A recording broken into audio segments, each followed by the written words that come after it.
লাল লাল ঝাল ঝাল করে চিকেন রান্না করব। চিকেনটা পরিষ্কার করে নিয়েছি, আর এখানে এই যে পেঁয়াজ কেটে নিয়েছি, রসুন বেটে নিয়েছি, আর এই যে আলুটা কেটে নিয়েছি, আর এই যে মিক্সিতে আজকে মশলাটা তৈরি করে নিয়েছি। মশলাটা তৈরি করে নিয়ে এবার আমি পেঁয়াজ আর রসুনটা ভাজা করছি।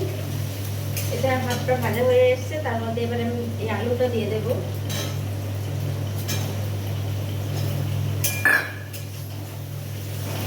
এখানে ফোড়নে দিয়েছিলাম শুকনো লঙ্কা, তেজপাতা আর গোটা গরম মশলা।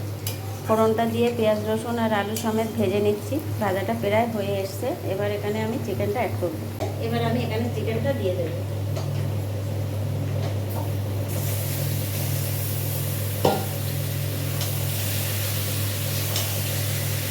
চিকেনটা একটু নেড়ে পেঁয়াজ রসুনের সঙ্গে ভালো করে মিশিয়ে নিলাম। এবার আমি যে বাদাম মশলাটা তৈরি করেছিলাম, এটা কিন্তু আজকে মিক্সিতেই বেটে নিচ্ছি, আমি একটা শিলপাটায় বাটিনি। এবার মশলাটা এখানে দিয়ে দেবো।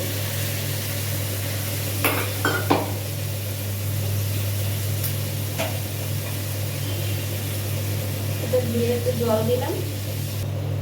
এবার এখানে আমি লবণটা দিয়ে দেব, হলুদ দিয়ে দেব, বেশ ভালো করে মিশিয়ে নেব। নিয়ে একটা ঢাকা চাপা দিয়ে এটা রেখে দেব। এই জলের মধ্যে কিন্তু চিকেনটা পুরো সিদ্ধ হয়ে যাবে। এই ঢাকা চাপা দিয়ে রেখে দিচ্ছি। ঢাকা দিয়ে কিছু সময় চিকেনটা আলুটাও সিদ্ধ করে নিলাম, আর এবার কষিয়ে নিয়ে জলটা দেব। অনেক জল বেরিয়েছে, এবার বেশ ভালো করে কষিয়ে নেব। চিকেনটা কিন্তু একদম নরম হয়ে এসছে।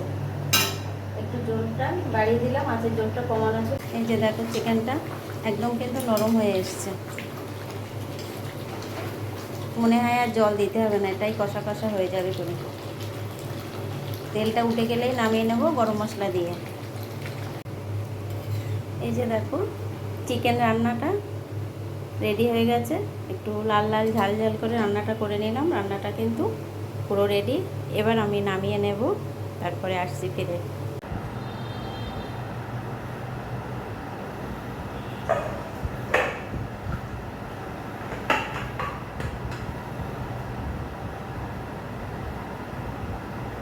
চিকেনটা রান্না হয়ে গেছে, নামিয়ে নিলাম। দেখো বন্ধুরা, একদম কিন্তু বেশি জল দেয়নি, তবু মনে করেছিলাম কষা কষা করবো, কিন্তু এতটা জল বেরিয়েছে সে আর কষা কষা আর হলো না, একটু ঝোল ঝোল হয়েছে।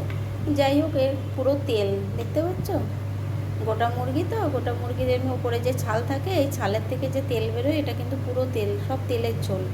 কি অবস্থা দেখো, শুধু তেল। বলবে কোনি কত না তেল দিয়েছে, কিন্তু বেশি তেল দেয়নি। মানে গোটা মুরগির উপরের যে ছালটা সেটারই তেল বেরিয়েছে। যাই হোক, এই ঝোলটা খেতে খুব ভালো লাগে। দারুণ হয়েছে রান্নাটা। রেসিপিটি যদি তোমাদের ভালো লেগে থাকে তাহলে কমেন্টে জানাবে বন্ধুরা, আর একটা লাইক একটা কমেন্ট করে দেবে।